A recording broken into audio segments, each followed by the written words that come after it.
In the last episode,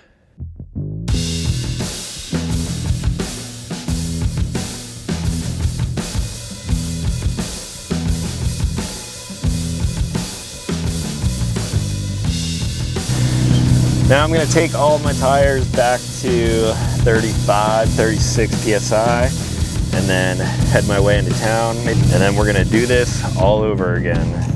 we're going to kick things off from a brand new campsite, and in this episode, there's going to be a lot of this.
Well, today is going super fast already. It's only a little after 10 o'clock in the morning, and I know I'm not too far from where I'm planning on camping tonight. So here's a quick little break for some Onyx off-road tips for you guys.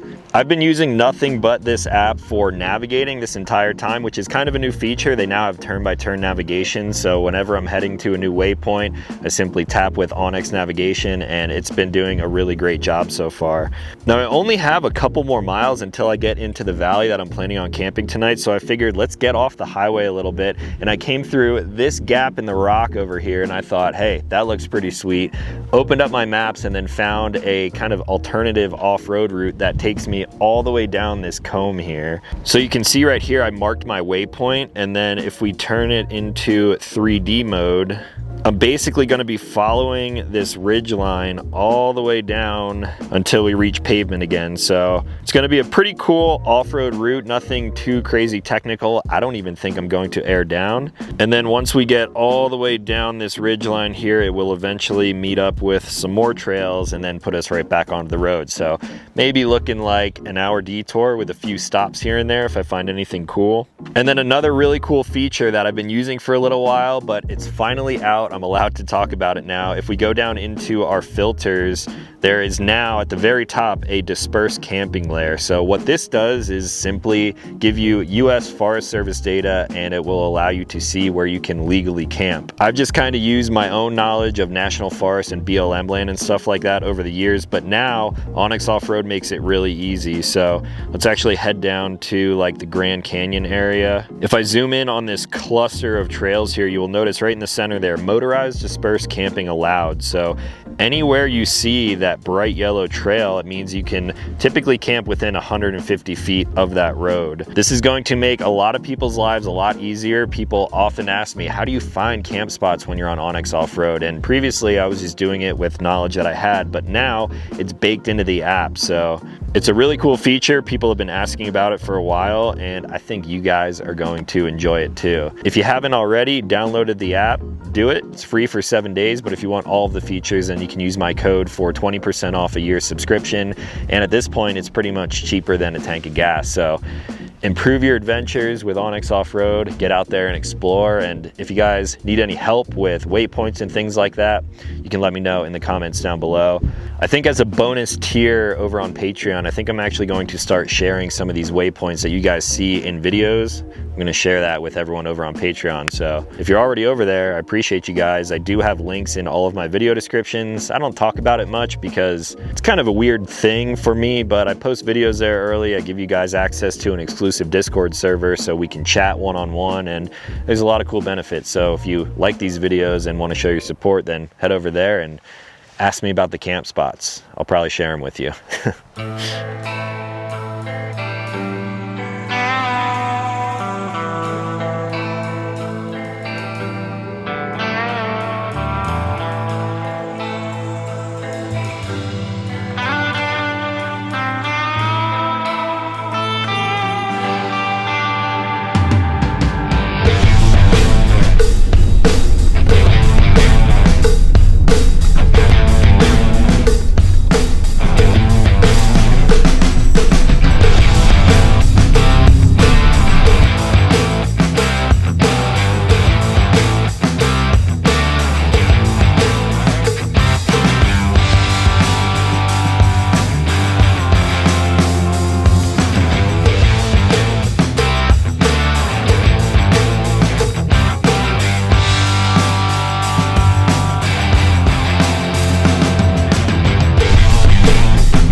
Tumbleweeds are a real thing, people.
That was some proper desert racing right there. That was probably the most fun trail or road that I've found on Onyx in a long time. Most of the stuff that I'm used to is obviously like rock crawling around the mountains, but man, I love the desert. It was super high speed. I was putting the truck to good use, what this thing was actually made for. And although I was absolutely hauling through the desert, I did slow down towards the end and checked out some of the little offshoot trails. There's a lot of cool stuff around there. Even found some petroglyphs along the way, which are like old cave drawings, as some people would call them. There's so much culture all spread throughout that valley, and I'm glad I actually checked that out, got it marked on my maps for the future. Now, after I got out of that wash, I did hop over into the next valley, which is Valley of the Gods, and I drove all the way around to the back where I found a spot that I knew I wanted to camp.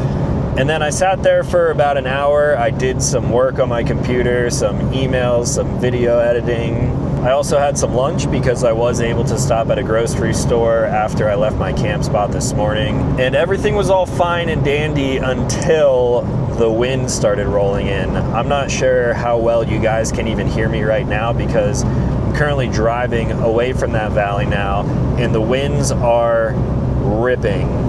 I sat there in the valley debating if I wanted to just kind of wait it out and then set up camp, but I couldn't even get outside of the truck because the wind was whipping so hard. My legs were getting blasted with sand. I feel like it removed a complete layer of skin off of my shins. So I just kind of hung out in the truck, tried to get some work done, and then after about 2 hours of just sitting there, I decided I'm just gonna try to drive out of this. And I'm glad that I did, because on my way out, the winds picked up even more, and it was this weird apocalyptic kind of vibe to everything.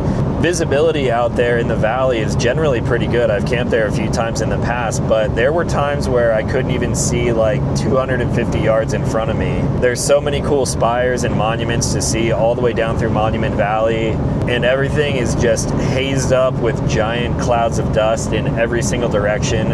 Where I'm at right now is actually Arizona. I did cross into the Navajo region, and there are just dust storms all over out in the distance. It's a little bit clear right here, but up ahead I can see that I'm gonna drive into it again. Now the next stop, once we're outside of the Navajo reservation, is going to pretty much be Flagstaff. So I think I'm gonna head a little bit further past there, down almost in the Sedona area. There's a really popular camp spot that you guys have seen me make videos at before. I'm gonna head down there and see if anyone from Expo is already down here and camping. There's a really good possibility because the spot is super popular, and I'm hoping I can get out of the wind. I checked the forecast for Flag, and it does look really windy down there as well, but at least there's no sand to blow around, so that's a plus, maybe. It's higher in elevation, so I could get some cover from trees, which could help with the wind. I just kind of want a peaceful night to relax before I wake up tomorrow and do it all over again. My truck is just getting peppered with sand and rocks and stuff. Luckily I have the wrap. I gotta wash the truck too. But I've got roughly 2 hours and 25 minutes on pavement for most of that time, but then we'll climb up into the mountains, get off the beaten path a little bit, and hopefully find a nice camp spot for the night.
Well, that was an unexpected way to end the day, but I made it all the way down to where I was planning on coming in Flagstaff, and I ran into my friend Chef Jesse and his friend Chef Chad.